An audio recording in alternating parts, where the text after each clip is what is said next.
안녕하세요. 사운드 마스터입니다.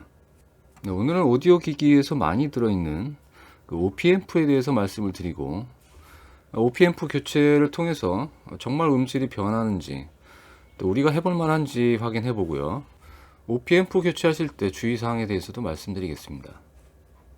자, 오디오 튜닝 중에서 우리가 가장 쉽게 할 수 있는 튜닝 중에 하나가 아마 OP앰프 튜닝이고, 너무 욕심 부리지 않으면 또 비용도 저렴하게 한 1, 2만 원대로 투자해서 효과를 볼 수 있는 튜닝이라고 할 수 있습니다. 네, 그럼 잘 아시겠지만 먼저 OP앰프가 어떤 건지부터 알아볼까요?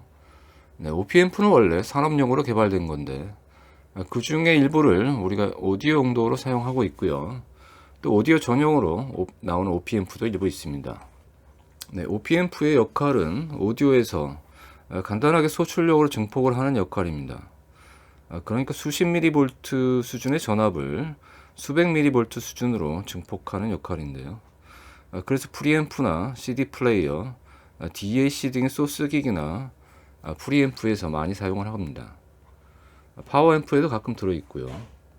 네, OP앰프를 쓰는 이유는 화면의 그림처럼 복잡한 트랜지스터 회로를 IC 칩으로 만들어서 공간과 비용을 줄이는 역할입니다. 이거를 트랜지스터와 RLC 회로로 구성을 하면 복잡한 것을 확 줄여주니까요. 네, 화면의 그림은 실제 NE553이 OP앰프에 구현한 등가 회로입니다. 네, 이 복잡한 회로를 눈꼽만한 칩에 구현을 한 거죠. 반대로 이렇게 TR과 RLC 회로로만 구성할 회로를 우리가 디스크리트 회로라고 하죠. 제가 갖고 있는 마란츠 리시버도 완전한 디스크리트 앰프입니다. 그러면 디스크리트가 더 좋은 거냐라고 한다면 꼭 좋다고 말을 할 수는 없지만 잘 만든 디스크리트 앰프 소리는 좀 흉내내기가 어렵습니다. 네, 디스크리트 앰프 소리 잠깐 들어보실까요?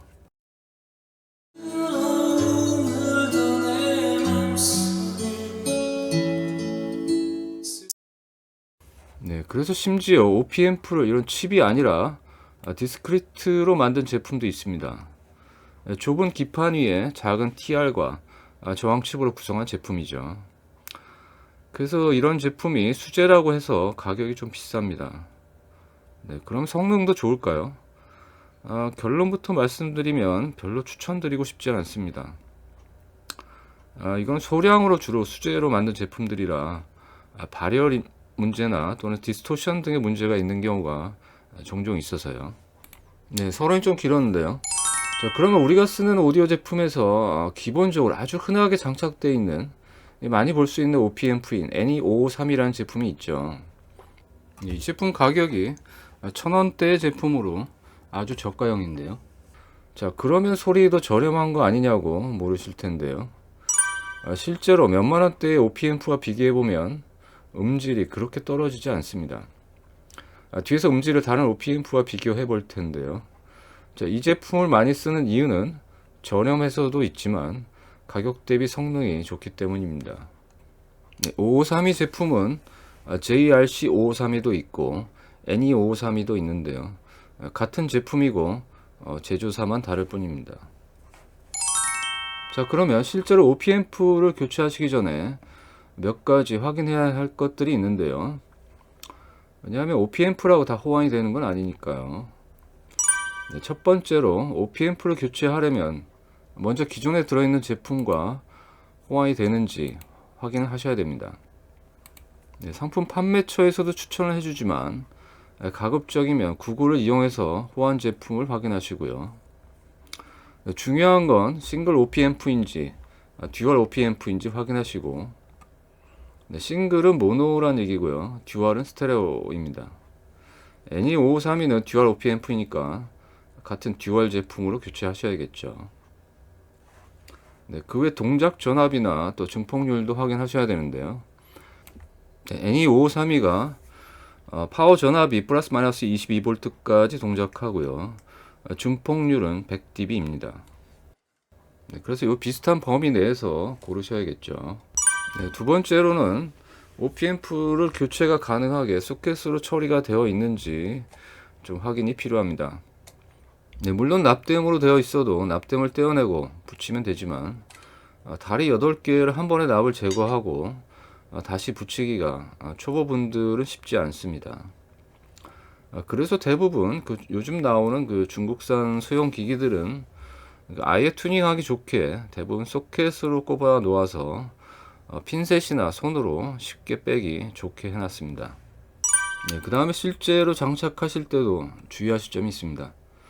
OPM프는 다리가 8개인데요. 핀 번호가 있고 다 역할이 다릅니다. 그래서 칩 위에서 보시면 1번 핀 위에 점이 이렇게 파여져 있는데요. 이 부분이 1번이니까 그 아래 소켓에서 그 반달 모양으로 파여져 있는 부분이 바로 위라고 보시고 이 점이 있는 부분을 위로 가게 장착해 주셔야 됩니다. 만약에 거꾸로 넣으시면 전원이 제대로 인가가 안 되어서 아마 소리가 안 나게 됩니다. 자, 이렇게 OPM프 교체하실 때 주의사항 3가지 말씀드렸고요. 그럼 오늘 OPM프를 실제로 교환하면서 비교해 줄 블루투스 리시버로 제가 작년에 구매한 브리즈 하이파이의 BT30을 이용해서 내부에 들어있는 OPM프를 3가지 제품으로 교체하면서 음질 비교를 해보도록 하겠습니다. 네, 첫 번째 제품은 기존에 들어있는 오리지널 NE5532 제품이고요. 네, 두 번째 제품은 많이 사용하시는 텍사스 인스트루먼트사의 OPA2132 제품입니다. 네, 마지막 세 번째 제품은 오디오 전용 OPM프 회사인 JRC에서 만든 뮤지스 8920으로 테스트하도록 하겠습니다. 네, 가격은 NE5532가 1000원 이하이고요. OPA2132와 뮤지스 8920이 만원에서 2만원대입니다. 10배 이상의 가격 차이지만 소리가 그 정도까지 차이 나질 않고요. 약간씩 소리가 다릅니다. 네, 그럼 블루투스 리시버인 BT30을 분해해서 OPM프로 교체해 보도록 하겠습니다. 네, 분해는 어렵지 않습니다. 앞뒤에 있는 육각 나사를, 육각 드라이버를 이용해서 풀어주시면 되는데요. 분해하실 때 전면의 볼륨 기판에서 나오는 리본 케이블이 빠지지 않도록만 해주시고요. 굳이 8개 나사를 다 푸실 필요는 없고 위에만 앞뒤로 4개 풀어 주셔도 됩니다. 네, 자, 내부를 보시면 니치콘 컨덴서도 보이고요. OPM프가 3개가 보이는데요. 자, 그 중에 RCA 출력단 앞에 있는 OPM프만 교체해 보도록 하겠습니다. 네, 물론 3개를 다 교체하면 더 소리가 달라지겠죠. 그렇지만 출력단에 있는 것만 교체해도 소리가 많이 좋아집니다. 네, 그럼 각 OPM프별로 사운드 비교를 해보겠습니다. 입력은 역시 TV 유튜브를 광으로 연결했고, 브리즈 하이파이의 BT30을 통해서 앰프는 톡반의 TS2, 스피커는 자작 6.5인치 스피커입니다.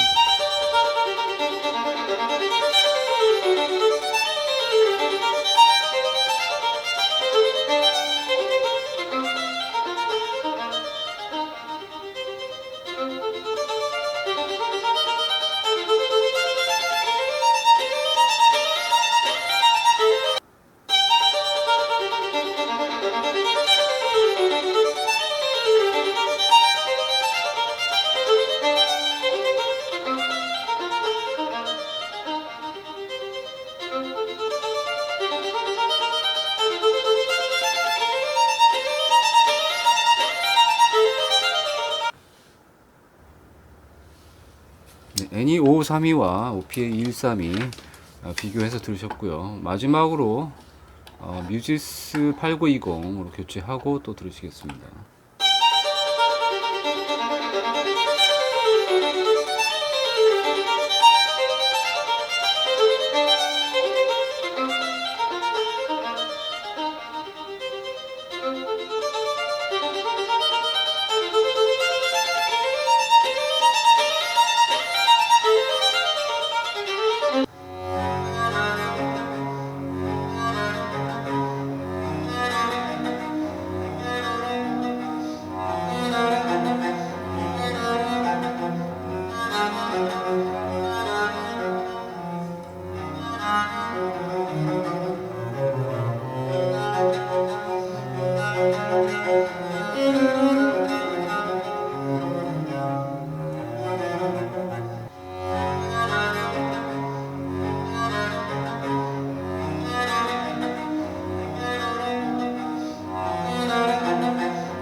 네, 잘 들어보셨습니까? 사실 주의를 기울여서 듣지 않으면 차이를 느끼기 어려운데요. 아주 미묘한 차이가 있어서 못 느끼실 수도 있습니다. 네, 첫 번째로 들려드린 NE5532를 기준으로 OP의 2132는 약간 맑고 깨끗한 소리면서 고음이 부드럽다고 느껴지고요. 뮤지스 8920은 좀 더 소리가 밀도감이 있고 무게가 있다고 느껴지네요. 네, 사람마다 조금씩 다를 수 있고요. 어디까지나 제 주관적인 느낌입니다. 여러분도 비슷하게 느끼셨는지는 모르겠네요. 자, 오늘 OP앰프의 튜닝에 대해서 알아봤고요. 저렴한 비용으로 그리 어렵지 않게 음질을 조금 개선시킬 수 있는 방법이 되지 않을까 해서 소개해 드렸습니다. 네, 한 가지 더 당부드리고 싶은 거는 OP앰프 구매하실 때는 엘레파츠나 디지키 같은 전문 부품 사이트에서 구매하시기 바랍니다. 워낙 가짜가 많다고 하네요. 자, 오늘 영상은 여기까지 하겠고요. 도움이 되셨다면 구독과 좋아요 부탁드립니다. 감사합니다. 사운드 마스터였습니다.